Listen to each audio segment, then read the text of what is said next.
Welcome to another edition of Trillium Talk TV. Hello. Something different. Can you hear me? Something. We're not going to do the bit, Bob. We did it earlier. Jordan got really pissed off at us, but welcome to another edition of Trillium Talk TV.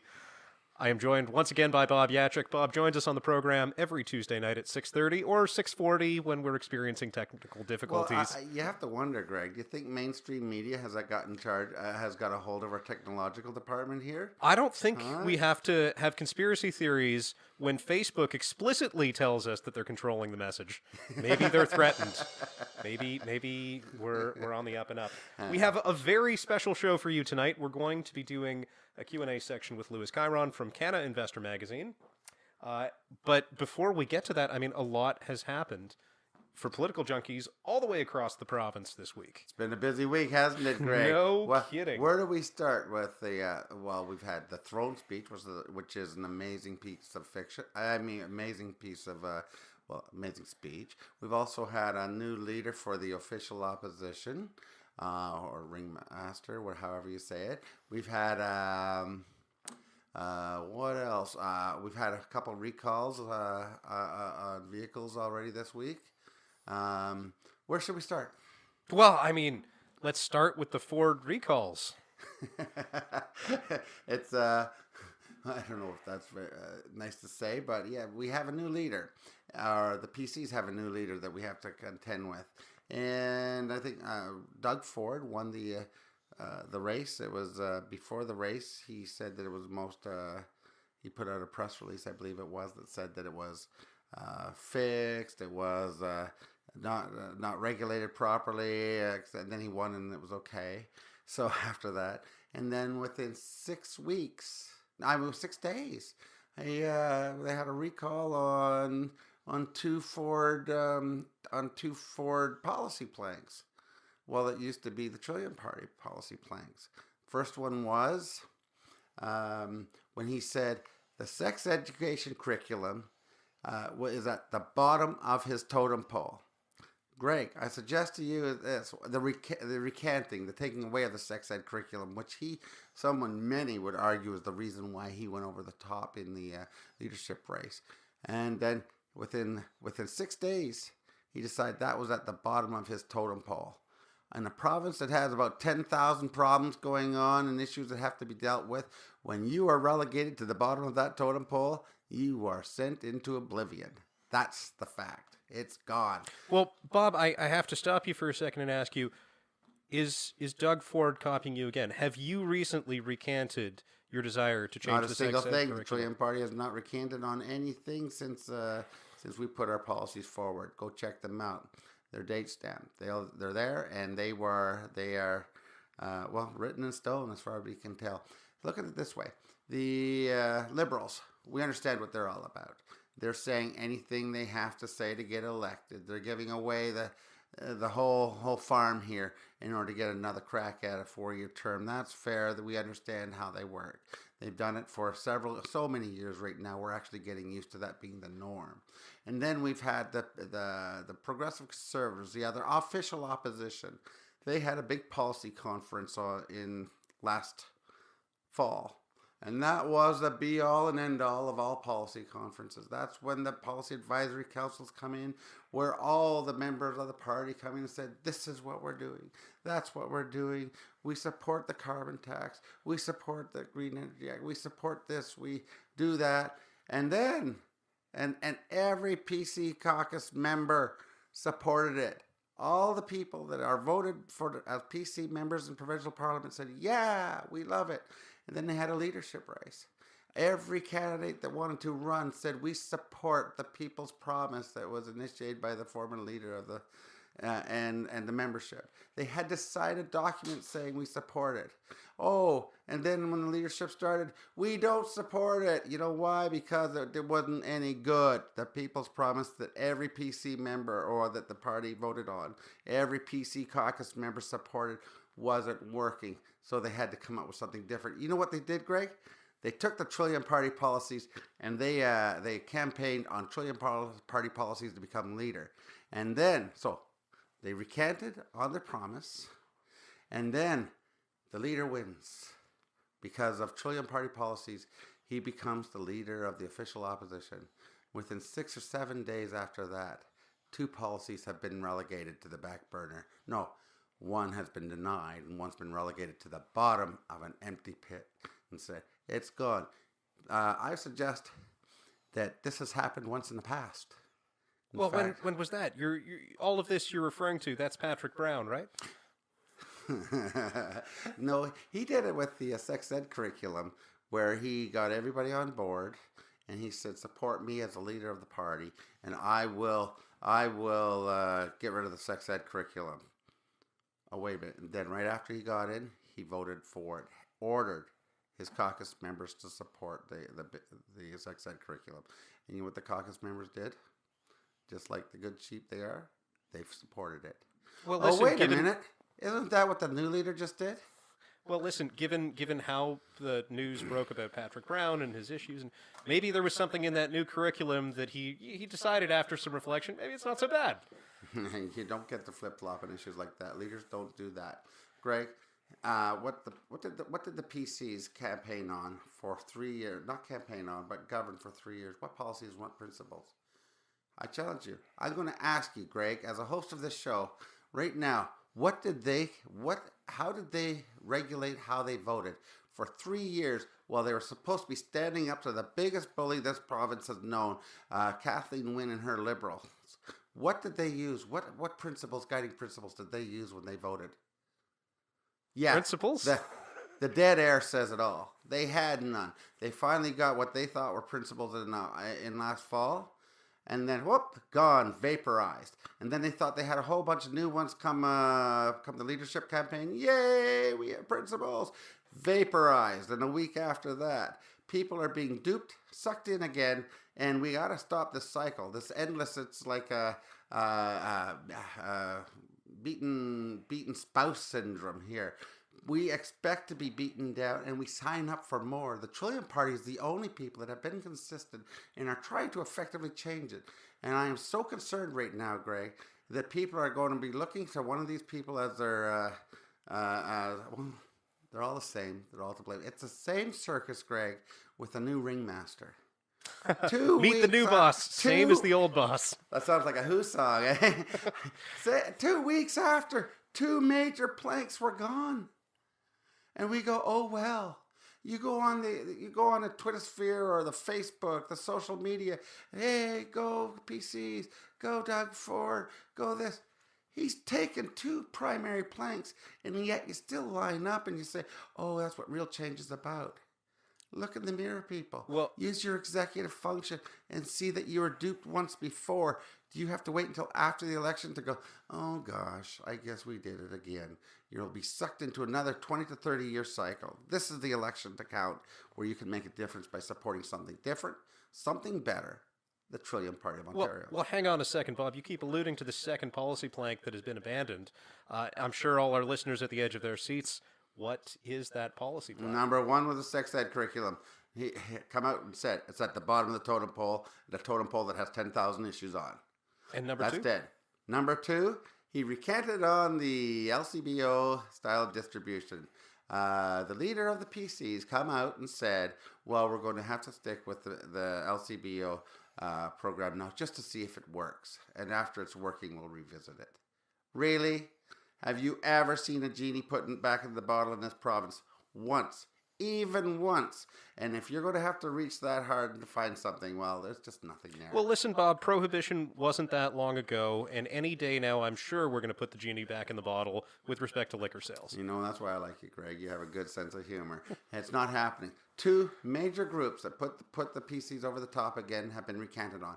And I know there's PC members out there right now that are watching my podcast or watching this TV show right now.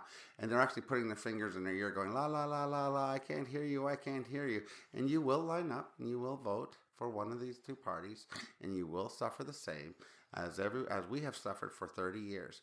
So many of the people that are watching this show now, so many Ontarians are, 40 and less. And they're starting to be so abused and think this is just the way it is. I'm sorry, it's not. It doesn't have to be this way. Stand up for democratic rights. Stand up, and you deserve an MPP, a person who's going to represent you and only you in provincial parliament. It's about time you had a voice out there. You know why we have so few people voting, Greg? Because their voice doesn't count. Why would you vote for anything or participate in anything if you know it's not real? The people have to quit acting like sheep. Quit following the same thing that they've always followed, and they have to start saying they have to start standing up for what they know is right. And quit being tricked, for gosh sakes. How many times do you have to have it happen to you before you say, maybe I'm going to try a new ringmaster? Well, absolutely. Now, I mean, the Trillium Party does have an MPP in Queen's Park right now, and it turns out something interesting is going to be happening on Thursday. A motion's being proposed. Do you want to talk about that a little bit? Right. We're putting a motion forward that really is beneficial to seniors. The best part about this motion is it doesn't cost Ontario 1 cent. And maybe that's why it's so unpopular with the Liberals. Liberals were asked to put it forward. They recanted. And what the motion is all about, it's allowing anyone to sell their life insurance policies if they so desire. So, for instance, let's say that I'll use the example of a lady's husband dies when she's in her let's say 80s, 75, 80 or something like that. And she has a life insurance, her husband, or she has a life insurance policy for $200,000. She has to die to be able to collect that life insurance policy. And you go, well, that sounds reasonable. It's a life insurance policy. But Greg, let's say that a business goes up to that lady and says, you know what, Ethel, you're going to be dying sometime in the next 20 years. And I'm willing to give you $150,000 and pay the premiums on that life insurance policy. And I'll give you $150,000 for that right now so you can enjoy the rest of your life without having to choose between whether you pay that life insurance policy or whether you get to eat or have electricity heating your place. Because right now, all Ethel can do is, well, what so many Ethels, so many Freds do, is they say, well, I have to cut expenses. I'm not paying the premiums on that life insurance policy anymore. Next thing you know, it's gone, vaporized. Their kids don't get it. Nobody gets it. The insurance company walks away with it. So it should be allowed that if Ethel wants to cash in on that insurance policy that she's had paid for the last 45 years, 50 years, she should be allowed to. Quit trying to protect Ethel from herself. The only way, you're not protecting her. And the other fact is, Greg, if you are living in Nova Scotia, you could do that. I was just going to say, that sounds like a sensible plan. Are there any provinces where... You know, the only reason they don't allow it here, as far as I can tell, is because the government feels that seniors are too stupid to decide what they should do for themselves. Come on, they contributed more to this province than anybody ever has. They were here. They worked all their entire lives. They contributed. They contributed with creating children, creating jobs. Brought us through some of the most difficult times in our history, and they carried it through. And now you're telling them they don't have the wherewithal to look after their future, make decisions regarding themselves. You know, we don't need this cradle to grave type of attitude. And it's a good bill. It's a good bill. It's a good motion. Thank you. That we're putting forward there. Should be put forward.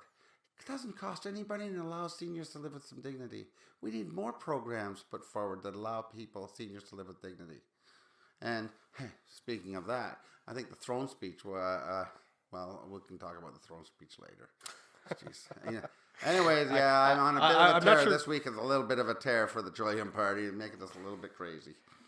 Right on. Well, let's keep that tear rolling. We have some questions. They're submitted by Louis Kyron from Cannalnvestor magazine. He wants to know about your stance regarding regarding the distribution of marijuana. Oh, this is regarding the law that was implemented by our friends in Ottawa, Pierre Trudeau. That was a Freudian slip.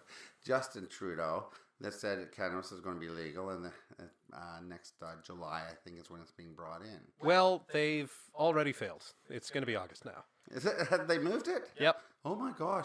Can't anyone? Not that I'm paying attention or anything. No, Trillium Party policy. Say what you mean what you say. How hard is this? With a stroke of a pen, they can pick any time they want to do it.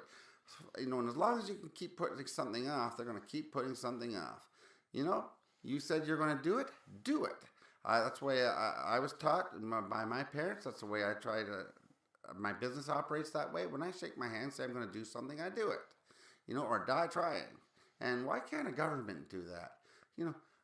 Half of me says I wish there was a law, a process where you, if you don't do what you're going to say, Mr. Politician, we got to get you out. Oh wait, that's one of our policies, isn't it? To withdraw. If an MPP doesn't do what they say, there should be a process in place that you can say, get out of your office. You're not doing the job for us. If you can get fired from that job, you might do your job a little bit better and not have to wait for 4 years when someone does some tricky budget maneuvers to try and buy votes. Right on. Well, let's start with the first question. With so many concerns about an insufficient number of dispensaries that may result in a continuation of black market supply, what is the policy of the Trillium Party of Ontario with respect to the role of the public and private sectors in this new industry? If a private-public mix, will your party oppose the granting of licenses to those with a criminal record relating to the procurement, supply, and distribution of illegal cannabis, in other words, trafficking for profit, from being granted distribution licenses? And how does your approach differ from what we know of from Doug Ford's position? Now, when it comes to the procurement, supply, and distribution of illegal cannabis, I think that this is a reference to people who had previously had dispensaries operating, but those have since been shut down. Okay, there was a lot of dispensaries operating, and and in their mind they were doing it legally, and they were in court, and they were fighting the cases, and a lot of them are still operating, and medical marijuana was being sold through these dispensaries. In fact, people had really nowhere else to go to get it, so they've been operating. Now, some of those people were charged, and it was like a little whack-a-mole thing. Oh, we'll go to this one down the street this time. We'll let them run for 2 months, and then we'll punish them, and then we'll go in and do it. Fact of the matter is, it was being allowed to be sold. Blind eye was being turned to it, and then somebody decided, okay, we got to do something about it. Number one concern for the Trillium Party of Ontario. Well, I think with that question, we should answer the last part first. The Trillium Party believes in private sector involvement in the distribution, sale of marijuana. Government can't do anything better than the private sector except make new regulations and rules. Okay. The private sector will sell it better, will quality control it better, will police it better than any government organization. It's been proven time and time again. The private sector are already skilled people. They have places already there that are fulfilling the marketplace. They have skilled people in there, and now we need to put a structure in with rules and regulations that primarily protect the people of Ontario that don't, the vulnerable people. Youngsters, maybe mentally challenged people. I'm not sure about that, but we have to put a set of regulations in place that they have to follow strictly. Sort of like the way cigarettes are being sold right now in, for instance, a variety store. Variety store right now, cigarettes are being sold. So, and let me qualify that a bit. Right now, marijuana dispensaries will only sell marijuana products. They're not going to be next to chocolate bars or stuff like that. Let's not fool ourselves about that. That's a red herring that's been thrown out. So they're going to be a variety store right now. If they sell cigarettes to a minor, they get closed down. Most variety stores are mom and pop operations. They are paying for their family's mortgage. They're paying for the cars. They're paying for their food. They watch that closely. They ask for ID virtually every time someone wants to buy cigarettes. And they will make sure that the wrong people are not given cigarettes. Have you ever seen an LCBO type of operation ever closed down? Ever? And gosh knows that they have sold a lot of liquor to minors. Not on purpose, I'll give them that. But they have sold a lot of liquor to minors. And they do never get closed down. Union comes in, the government people come in, and you just don't close down an operation, a government operation. But so I believe, the Trillium Party believes strongly, the private sector will be much more responsible in the distribution of it, will have more knowledge. Why build all new stores? Why hire a few thousand more people when you don't have to? It's the way our government does stuff. Is there a way to spend more money? Sign us up. That's the way the government works. Can we get more people on our payroll? Sign us up. Because you know what? Over 40% of the population right now in Ontario is receiving some or all of its income from the government. And that's how you keep in office. You keep hiring people and keep promoting them, and they will vote for you over and over and over again. That's wrong. Unsustainable. So do you think that's maybe why the Wynne government wants to have public distribution? You have to look at the increase in the workforce. Look at the increase you in sure have supporting to have guys. a better crystal ball than the one I have, because my crystal ball here deals in common sense. And I do not understand why anybody would simply want to have more and more control other than, a megalomaniac, a totalitarian type of government, or someone that thinks its population is so incredibly fabulously stupid and naive that they need to be looked after. And I think it might be the latter one. And we'll see in this next election, see who they vote for. Now, well, circling back to the question again, how does your position differ than Doug Ford's? Doug Ford says it's not. He's going with the LCBO type. And what categorically stated, he is going to go with the LCBO type of model. Wait, no, I know a lot of people heard during his leadership thing that he was going to be going with the private distribution. He thought that was the best way. You'd think that Doug Ford, being a private businessman, would endorse that. Nope, not anymore. Now he says we have to go with the LCBO distribution model, well, until we see whether it works or not. Have you ever seen a genie put back in the bottle? It's impossible. He knows it. Every person knows it. The LCBO model is a type that they're endorsing right now. Think about it. If you were to look up cartel on Wikipedia or in Google, it describes cartel basically as somebody that wants to control distribution, manufacture, importation of a product and enforce its regulation. What's that sound like? That sounds like your government. And what are they trying to be a cartel of? Drugs. So effectively, our government right now is a drug cartel. And if you don't think I'm telling you the truth, they want to control the distribution. They want to control who buys it from. And they want to control who gets it. And then, if anyone dares tread on their turf, they will send people with guns over there to straighten them out. Sounds like a movie, doesn't it? I was going to say, sounds like Narcos, but I'm only on season 2, no spoilers. Well, think of it through. And I know that sounds crazy, but you can't find a fault with what I just said. No, They will send armed people over there to straighten out anyone that thinks they can do something better than they can. It's just basically, get off my turf, I'm in charge.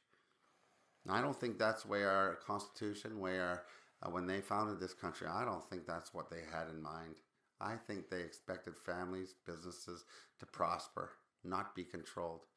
People look at the LCBO model and say, well, in all fairness, Bob, it's real profitable business. And well, yeah, when you own the only lemonade stand in a desert, yeah, you're going to make money. You can charge whatever you want. Oh, which has been demonstrated by the LCBO. Our liquor is so much more expensive, and you can say it's taxes all you like, but our liquor is very, very, very, very expensive compared to private sector, any of the other provinces. Bob, we're working on putting the genie back in the bottle. Prohibition wasn't that long ago, and that's when the LCBO started. And any day now, it could be taken down. Any day. Any day. I love when people talk about, oh yeah, now it's in stores and grocery stores. Really? It's in a couple. It's in a couple. And they have to have the same hours as the LCBO. They have to have the same prices. Don't fool yourself, people. Do not fool yourself. It's not the same as it all. It's not free access. No, it's not. You have craft breweries that are making a fortune. That are struggling out there and making a dent. It shouldn't be that complicated. Oh, yeah. Well, now, there's another question. Does the Trillium Party believe that the level of THC should be capped for the recreational market? That is to say, higher THC strains should be restricted to the medical marijuana patients. So I guess the obvious analog to this would be, I don't know if you ever smoked, but there's different nicotine levels in cigarettes. Okay. I mean, I don't smoke. Do cigarettes have different nicotine levels written on the side of them, like liquor? Oh, yeah. I did not know that. Okay, not necessarily that have them on the side, but okay, I don't smoke either, so I can't tell you off the top of my head. I'm pretty sure there's different brands. Better, right? Well, no, but there's different brands that have different strengths. I believe. I did not know that. Yeah. But okay, bottom line is this: safety is paramount and foremost with the Trillium Party of Ontario. I don't smoke marijuana. I've never smoked marijuana. Yeah, it's kind of true. You know, I'm not saying. It's okay, Bob. You did, but you didn't inhale? No, that's another leader in the South there. No, honest to God, I just haven't. But I will fight for the right for free enterprise to play its role here. That's because if it's marijuana this year, it'll be something else next year. And I don't know what it is. But you have to make sure the private sector is involved. As far as THC levels and that sort of thing, I'm not familiar with it. But if it's dangerous, if it can be dangerous and proven dangerous, it should be controlled. If it's not, leave it open. But number one, first and foremost, safety is what the genie's out of the bottle. The federal government said it's going to happen. Now we have our provincial government going to follow it. Now our job is to make sure it's safe, distributed safe, and you can say all you want. You don't like marijuana. I don't care. You can stomp up and down, throw your hissy fit in the sidewalk, all you want. Fact is, it's coming in. Now you got to find someone that's going to make sure they're responsible and making sure it's safe out there, as safe as we can make it. That's all we can do. And holding your breath until it all goes away is just going to involve you passing out. Let's just make it safe. So as far as that is concerned, safety first, there's science behind it. We'll go back to that. Right on. Well, the proposed legislation allows for individuals to cultivate up to 4 legal cannabis plants per residence anywhere on their property. Provinces, territories, or municipalities may choose to place further restrictions on personal cultivation. Does the Trillium Party intend to place further guidelines around this aspect of the proposed legislation, such as it just takes a mix of male and female plants for pollination to occur, and it is called a weed for a reason? Extra security measures such as enclosures, security cameras, and so forth. Okay. Is there going to have to be some regulation regarding it? Well, yeah. I guess so. So federally, the law is going to be that you're allowed to personally cultivate 4 plants in a household. Are you planning on further restricting that to just 1 plant? Not or 2 on plants, not on our radar of doing that sort of thing. Get over it, people. It's now a legal product. Okay. Now, am I going to see? I can imagine there's going to have to be some restrictions around it. It's toxic's the wrong word, but it can affect a person. There's some health hazards to it, so of course you have to have some regulations on it. I'm not an expert on the whole thing, but what I find interesting is how the government has decided they're going to let different municipalities try to regulate it. And that's their way of saying, hey, it's not our fault, you screwed it up. Okay, put on your big boy boots, suck it up, and make the regulations that are from stem to stern across the province. This is going to allow, I live in Newmarket, Aurora. I'm running for office in Newmarket, Aurora. You mean from seed to stem? Well, what I mean is I live in Newmarket, Aurora, and so when some problems happen to us, I can see the Wynnes or the Fords or the Horvath are going to say, oh, well, we made it. You can do the regulations. It's not our fault, but remember to vote for us during the next election. No, take some responsibility for what's going to be done. Make regulations that are from stem to stern across the province. We have too much of this separation and divide nonsense happening. We do it with, we do it with voting groups. We do it with schools. We do it with all kinds of aspects. This is not something that should be done this way. It's take some responsibility for what's being done. I don't see any reason. Right now, I'm not an expert in it, but I can see some of the points here. Video cameras and all that stuff. No. I mean, you made a regulation. You're selling it on the idea that people will have access to it. Now you want to regulate it out of the yin yang to stop people from having access. Sounds typical of the government. Over 60,000 regulations that we have right now. Let's add another few dozen into it. Nobody will notice. And then, when you have that many regulations, 360,000 regulations in Ontario, I bet you we've broken 5 of them having this conversation. I don't even know what they are. When you have that many regulations in place, you have no regulation. And that's a concern. You need some basic rules to go by. When I harm you or you harm me, that's when we have a problem. When I'm not harming you, then, let me do what I want and what I think our family should do. Get out of my way. Do you consider growing 4 plants harmful? I'm not having any plants, so heck, I don't know. Do you consider somebody else growing 4 plants harmful? It's a legal product. Okay. Do I think making wine in your house is harmful? I don't know. Do you? Oh, wow. Geez, now we just got... Well, that's different. I love the people. Well, that's different. My grandfather's made wine since he was little. Well, I'm sure there's some grandfathers that have grown pot since they were little, too. What does wine do? Does it inhibit your cognitive ability? Hey, I've been in the receiving end of that a few times. You bet it does. Oh, wait, should I be allowed to make it in my basement or in my house? Yeah, get out of my hair. I'm not going to force anyone to drink it, I think it falls into the same category. You might not like it, but I know that analogy will upset a lot of people. But fact is, you voted for it in the last federal election. You got it. Now the provincial government has to deal with it, and we will deal with it. Safety first. That's the first thing. Oh, yeah. Well, the current government has a really restrictive approach where cannabis can be consumed legally, although there has been an indication that they will look at the feasibility of allowing dedicated establishments. What is the Trillium Party's position on where cannabis will be allowed to be consumed? So I guess this question stems from the fact that there was a decision recently, now I don't know if it was municipal or if it was provincial, but that a landlord can evict someone for consuming cannabis indoors in a property they're renting, which I suppose they can do the same thing if they know that cigarettes are being consumed indoors as well. I believe that there haven't been any talks about it being allowed to be consumed in public, so in public parks or on the street. So essentially, there's not this may be legal to grow and it may be legal to purchase, but it may not be legal to actually consume anywhere. Isn't that the bureaucratic nightmare? Eh? Well, it is. Isn't that how so many things go? It goes like this, Greg. I don't want to smell your pot, so when I'm able to smell your pot, then I have a problem.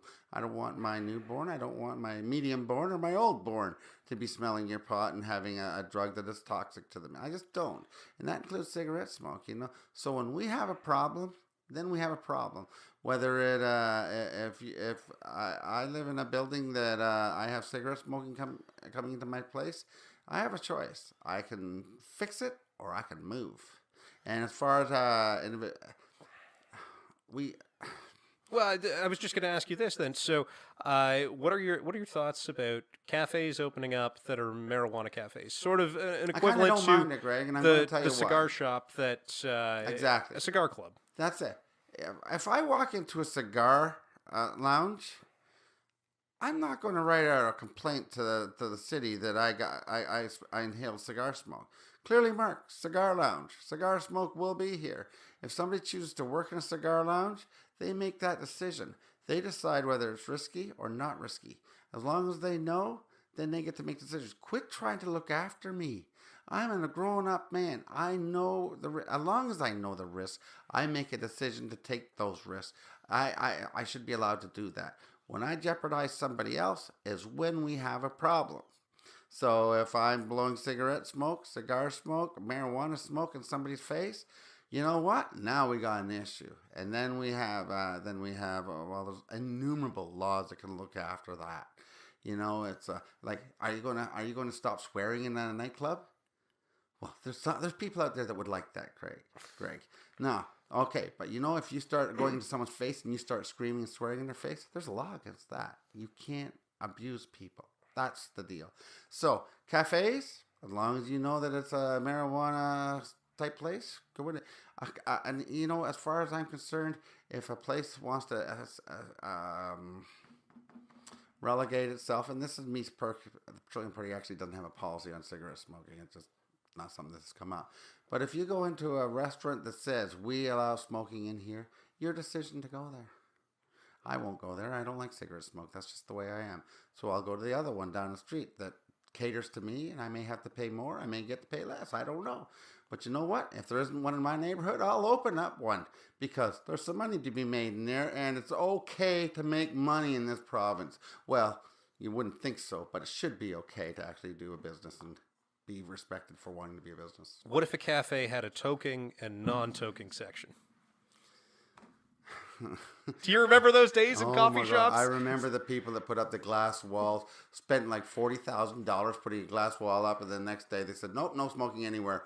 What? Destroyed them. And you know what they did? They went, oh, well, too bad. Sucks to be you. The guy put everything, or the guy and gal, use the husband and wife team is how most of these places operate. Put everything they had on there. to say, okay, we're going to cater to both sides because that's what the law is. Be consistent. Let my business, let the people choose what they want. But if it's migrating from one place to another, I don't see that being a good thing. I don't think if your ventilation in the place is so bad. Now, let's look at the real issue here, Greg. Most of this is a red herring in a strange way, because it's projected right now most of the marijuana will be in consumables, beverages and consumable. That's where it's heading. You're not going to have to worry about cigarettes or smoke from a gummy bear that has marijuana in it. And that's the way it's going. So then most of these questions are redundant. Almost every question that's been asked here is relative to smoke. That we're more concerned about the smoke in a cafe, smoke floating around. Oh, in apartments, smoke floating around. Could you substitute gummy bears here? To be completely fair, the questioner didn't actually say smoke. Maybe I'm just reading that into it. But to your point, I'm not even sure if marijuana gummy bears or whatever are okay to consume in various places. Well, it's illegal at this moment. I mean, in the future. Oh, in the future, it seems like anything goes. And we have to regulate it. We have to regulate the safety aspect of it. I don't think that we're going to have the discussion about should marijuana be allowed in apartment buildings if it's in what were they, brownies or gummy bears or whatever, or a beverage. I think it was one of the major beer companies bought a major portion of one of the major marijuana growers, and that shot their stock right up because that's where it's going. The world's changing, people, whether you like it or not, and the job of our government is to make sure we protect the most vulnerable, and that is what the Trillium Party will do. Okay. Well, to date, addressing the illegal dispensary storefronts has been akin to playing whack-a-mole. So, Bob, your answer was a little bit prescient with the whack-a-mole terminology. The proposed legislation includes stronger enforcement languages, including greater punitive measures. What is the Trillium Party's position with respect to allocating resources, including to municipalities, to address the illegal production and distribution of cannabis? It's illegal now. Are they regulating it? I think so. All of a sudden, what? Are all the police forces not trained to be able to look after this? I think they are. Why do you need to have so much? Why do you need to have so much more money to go at it? Police already know how to look after this. They've been doing it for, forever. So where is the money and resources going to go to? Where is the money supposed to be going? More police? For what? We already stop impaired drivers. We already stop abuse. So the answer is no. I don't see a whole lot of resources going to it. In my opinion, it's just an excuse to send more money that the taxpayer has to put up front. So the only reason anyone would say that is if they believe that the police aren't doing the job right now, and I believe our police are doing the job quite well. Well, and also, just not to read into your position, but if you were allowing these dispensaries to open, the police wouldn't be playing whack-a-mole because they would be legal. If there were illegal dispensaries operating, they couldn't survive if legal dispensaries were competing with them. So, I guess, in a sense... Make it private sector. If it's private sector, a lot of these problems disappear entirely. All the problems disappear. The responsible people. Quit calling everybody responsible that you don't agree with. Oh, absolutely. Okay. What public education plan does the Trillium Party have with respect to cannabis? For example, many traditional pharmaceuticals have behavior-altering effects. I'm guessing OxyContin would be a good example. Super addictive. It impairs pharmaceuticals, beverages, liquor, alcohol, beer. They all have a Okay. So medical marijuana patients have reported being stigmatized, particularly in the workplace. To give two examples of what I mean, what about a medical marijuana patient facing employer discipline for impairment when, in fact, pharmaceuticals like OxyContin have similar side effects but are tolerated? Or on the recreational side, the responsible consumption of cannabis in the privacy of your own yard in the summer should not be stigmatized and should be seen not as any different than enjoying a few cold ones. Well, is your backyard on a 30-story balcony? Meaning, as you're having a smoking marijuana party on your backyard, are my kids going to have to smell your marijuana? Well, Ingest I it? think that's a little bit beside the point. The question is related to if Employers? employers. Let's talk about employers. So you know what? Let's go back to let's pretend, and actually, in fact, smoking wasn't brought up. Okay, someone in the comfort of their own home enjoys a few marijuana gummy bears, throws on Pink Floyd's The Wall, has a pizza, whatever they do. Should that person be stigmatized at the workplace for recreational? Is it consuming affecting their marijuana? job? Is it inhibiting their job? I'm an employer. I don't want anything inhibiting the cognitive ability of my employees. I've got rid of a couple employees because they were not firing on all cylinders in some days. And I don't want my customers to be subjected to them. I don't want my other employees to be subjected to them for any number of safety measures. Do you want someone flying a jet fighter to be having a few gummy bears before they go up? Maybe with a bomb on them? Do you want a pilot to be going up? How about your brain surgeon? Oh, well, I've just had a few gummy bears. There's places where this does not work. That's an employer-employee relationship. And if I have a person that my customers like that's doing a fabulous job and making me a good bit of money, and he's not harming or she's not harming anyone or anything, have a nice day. It's the same as, have a glass of wine at lunch. Knock yourself out. I was actually just going to say, I wouldn't want my surgeon having a few gummy bears before operating on me. I wouldn't want him drinking before operating on me either, or her Done. drinking before operating And on me. that's the way it should But be. many doctors drink in their spare time, not at work, but Okay. Let me tell you, when they have a problem, when they have an incident, they're going to be in serious trouble. well, I'm not saying to the point of having incidents. I'm just saying, Well, who like gets to decide? anybody. Who gets to decide, Greg? The person, maybe the estate gets to decide after the surgery? That's not fair.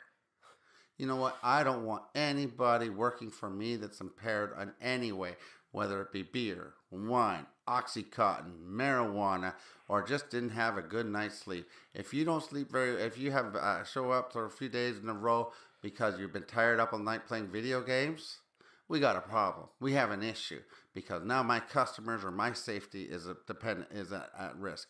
That's an employer-employee relationship, plain and simple. So get out of the way. Let the employers make these decisions. Let's do the classic one. I think that if I own a bus company, public transit, I get to make the decision at that stage. I don't want you to be impaired in any way, and I include this in my policy. You know you're coming into work. You sign this piece of paper. You know the thing. You get paid well. You get good hours. You can support your family and send your kids to school.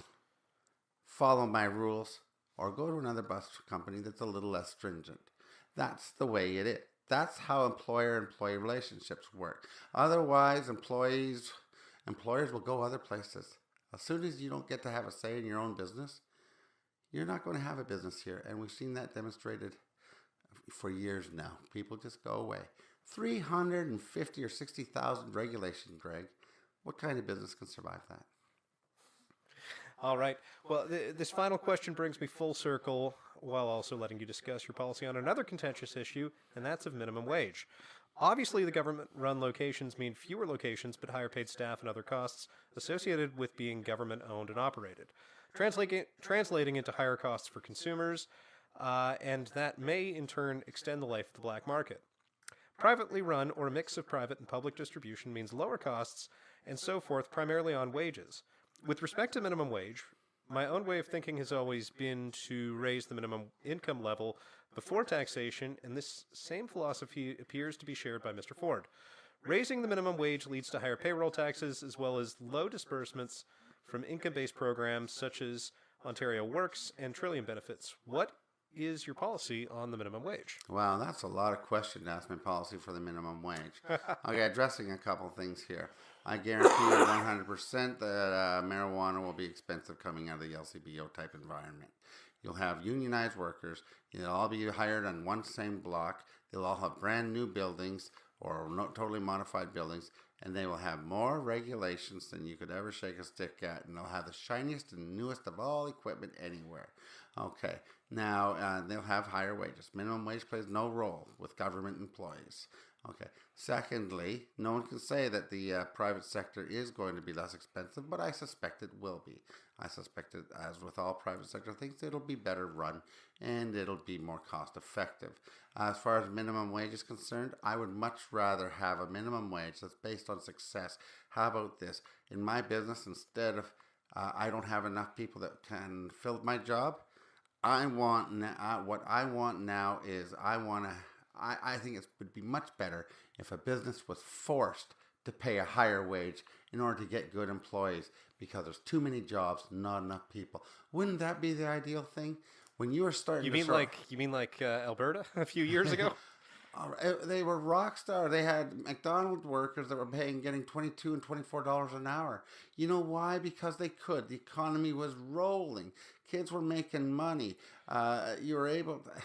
A successful economy is what we're about. When you start putting these restrictions in, you're trying to shore up a broken economy, fix the economy. Minimum wage will sort itself out. I promise you that. It would be great to be forced to have to pay someone $20, $30, $40 an hour because there wasn't enough people to fill the jobs because of the success of the economy. That's the way to look at it. Don't try to shore up a sinking ship all the time. Fix the boat. Fantastic. We're getting a Twitter question from Roman Evtuk. Now with new pharmacare for anyone under the age of 24, weed can be supplied by a government for free. What a deal. What does Trillium think of that? Oh, man, we're up to 24. I guess it must be an election year, eh? Heck, regarding the throne speech that come out there, wow, the gift parade was unbelievable. No one has to pay for anything. This sounds like the Soviet Union. Heck. But if you're feeling anxious about it, if you're under 24, then, free weed. This sounds like a great solution. Oh, my God. There'll be a caveat somewhere and a rule and a regulation on that. It's not about getting free stuff. Right now, the reason they give the free...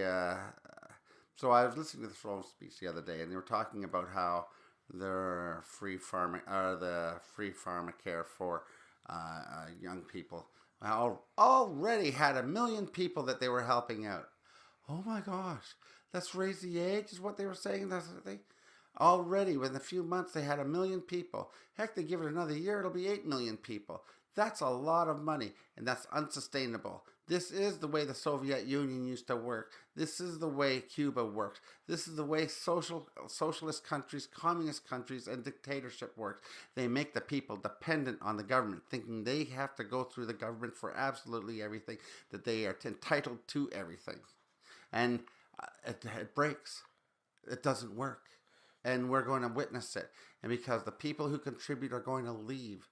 We want success. We want people that can stand on their own and earn the money, earn their living, and have hope for their families. Because as soon as you rely on the province to look after your family, you're no longer the parents of your family. It's not your family anymore. You're just holding a spot. Mom and Dad are sitting there in Queen's Park right now telling you how to operate. And you may not like what I just said, but that's exactly what's happening. Take it back. You own your family. Well, that was the wrong word. But your family is your family. You act like a parent. You act like the parents. And you make sure you look after your family unit. Believe in what you want to believe. Don't let the government take over your role as a parent. Well said.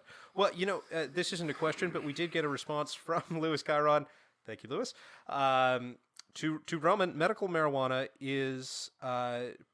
offered by medical documentation, but isn't a prescription, so it would not be covered under the system regardless. Did you look at, I don't know, what time is it now? We got to be closing in on about 7:30 or so. Might be by now.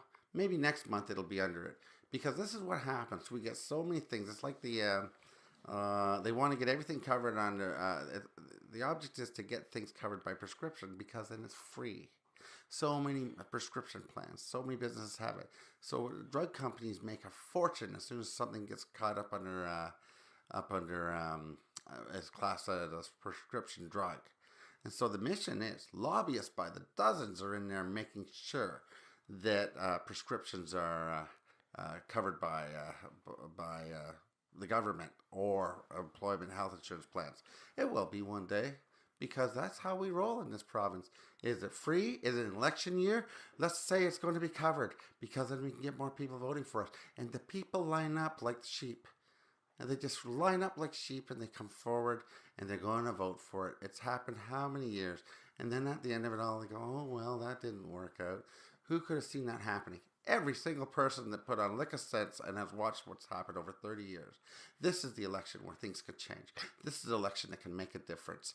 Not next election, not the one before certainly, but this will be the election when people are rattled so much. When you can't take any of the three parties in there right now seriously because of the way they flip-flop, the way they cater, the way they say anything and do anything to vote, to get the vote. That's not right. Trillium Party's rock solid. Our platform's rock solid. So rock solid it's been stolen by so many others.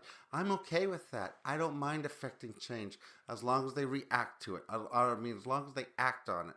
As long as they implement these changes after they get elected. Because for gosh sakes, I don't believe they will. And anyone that does believe they will has been sleeping for 30 years. Because it's the old story. We didn't know it was as bad as it was. We go, oh, well, those dirty, in this case of PC's win, those dirty liberals. I mean, how could they see that coming? Every single person I meet can see that coming if they just open their eyes. Fool me once, shame on you. Fool me 14 times, shame on you. Or shame on me. You can't keep being fooled and start blaming somebody else. Enough whining. Step up and take your place and vote for something that's going to change. And that's all of our Trillium Party candidates. These people are not doing it because for the fun of it. These people are doing it because they're tired of being walked over. These are good people with good value sets, and they want to represent the constituents, not represent the leader. And that's me, the leader, talking about. So, well, anyways. well said, Bob. Well, I just want to thank Louis Kyron from Cannalnvestor magazine. You can find the magazine at cannainvestormag.ca. That's CANNAINV as in Victor, ESTORM as in mother, AG.ca. Fantastic. So yeah, those were good questions, and I know I didn't say stuff that a lot of people want to hear. Well, I hope they want to hear it, but I suspect it's going to make some people uncomfortable. Wake up, smell the coffee. The marijuana is here. And now we got to deal with it, just like alcohol was, just like cigarette smokes was. We have to deal with it, and we have to make it safe. All right. Well, that's our show for this week. Thanks for tuning in. And we'll be back next Tuesday at 6:30 on time this time. And we have a special guest on next Tuesday, the 27th, I think it is. It sure is, yeah. On the 27th, we're going to be having Liz Marshall come in on the 27th.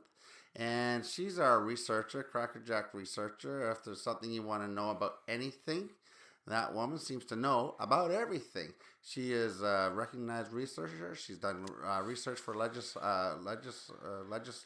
and legal beagles. And that woman can find anything. She knows more about policy than anyone I've ever met in my life.